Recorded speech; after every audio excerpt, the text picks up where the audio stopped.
Daga ƙarshe dai Tahir Fage ya faɗi abin da ya sa ya tattara kayansa ya koma gidan gala yake raye-raye. Tun a kwanakin baya ne dai aka ga fayafayen bidiyo kala daban-daban suna ta yawo a kafafen sadarwa, wanda tsohon jarumin Kannywood Tahir Fage yake rawa a gidan gala tare da ƙananan yara 'yan mata waɗanda dududu idan aka bibiya ba su fi su zama jikokinsa ba. Sannan kuma rawar da Tahir Fagen yake yi tare da irin waɗannan 'yan mata rawa ce wacce ko kaɗan babu kunya a ciki, wato wata rawar ma ko yara matasa ba za su yi ba, amma shi a matsayinsa na uba yake yi. A lokacin da waɗannan fayafayen bidiyo na Tahir Fage suka fara yawo a kafafen sadarwa, mutane sun yi cece-kuce sosai akan lamarin, inda wasu suke ganin Tahir Fage a matsayinsa da shekarunsa bai kamata ya shiga irin wannan abun ba.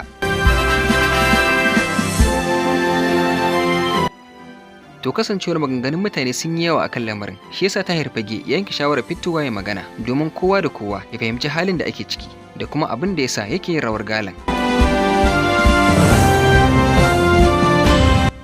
Duk masu kallon fina-finan Kannywood a shekarun baya to suna kallon Tahir Fage a matsayin wani jarumi mai mutunci da kuma karamci, kuma a haka ake kallonsa har ya kawo wannan shekarun. Shi yasa wasu suke ganin bai dace a ce yanzu ya koma gidan gala yana rawa ba.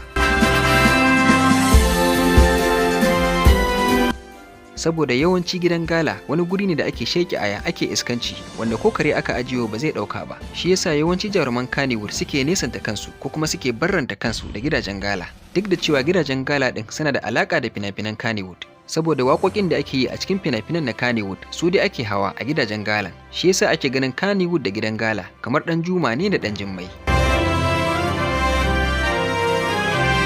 Shi yasa ma a kwanakin baya idan ba ku manta ba, wacce ta yi rawa a gidan gala wadda take da yanayi ko kuma kama da Hadiza Gabon, wanda har ma wasu suka fara bada labari cewa Hadiza Gabon ta yi rawa a gidan gala. Wanda idan kun tuna a wannan lokacin Hadiza Gabon sauri ta fito ta ce sam allamfur ba ita bace ta yi wannan rawa a gidan gala. Daga ƙarshe kuma sai wadda ta yi rawar ta fito ta ce ai ita ce ta yi wannan rawa ba Hadiza ba. Wannan kuma shine ƙara tabbatar da yadda 'yan Kannywood suke nesanta kansu da al'amuran gidan gala.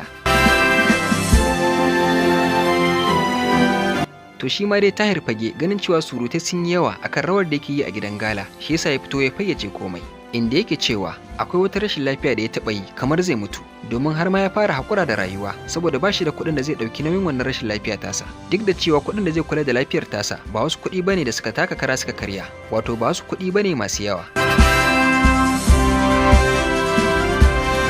Tahir Fage ya nuna cewa 'yan Kannywood kwata-kwata ba su taimake shi akan wannan hali da yake ciki na rashin lafiya ba. 'Yan gidan gala su ne suka bashi kuɗin da ya magani har Allah ya bashi lafiya. Wanda Tahir Fagen ya yi ƙorafin cewa a yanzu 'yan Kannywood su ne suka fi kowa surutu cewa ya koma gidan gala yana rawa. A lokacin da Tahir Fage yake magana akan wannan al'amari, ya fara ne da cewa lokacin da abin ya faru ina kwance a gida ba ni da lafiya, na samu matsalar cutar shanyewar ɓarin jiki har ya zama ba zan iya tafiya mai tsayi ba a lokacin, har sai na zauna na huta, kuma ba ni da kuɗin da zan je asibiti, kuma ina neman kuɗi naira 260, wanda da shi ne za a ɗauki hoton zuciyata, za a ɗauki hoton ƙirjina da yi mini magani. Tahir Fage ya ci gaba da cewa yaran nan suka zo har gida suka same ni, suka ce ko da ba zan yi rawa ba suna so na je wajen na zauna a matsayina na babban bako, kuma a nan suka ɗauki kuɗi naira 160 suka bani, kaga saura naira 100 kenan.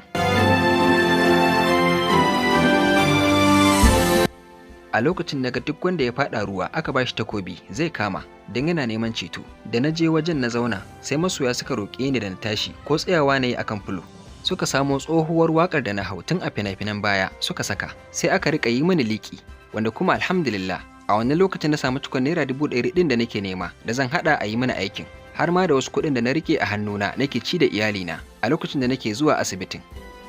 In ji Tahir Fage. Daga ƙarshe sai Tahir Fage ya ƙarƙare da yin tambaya inda ya ce, amma su da suke maganar me suka yi mini don ceto rayuwata?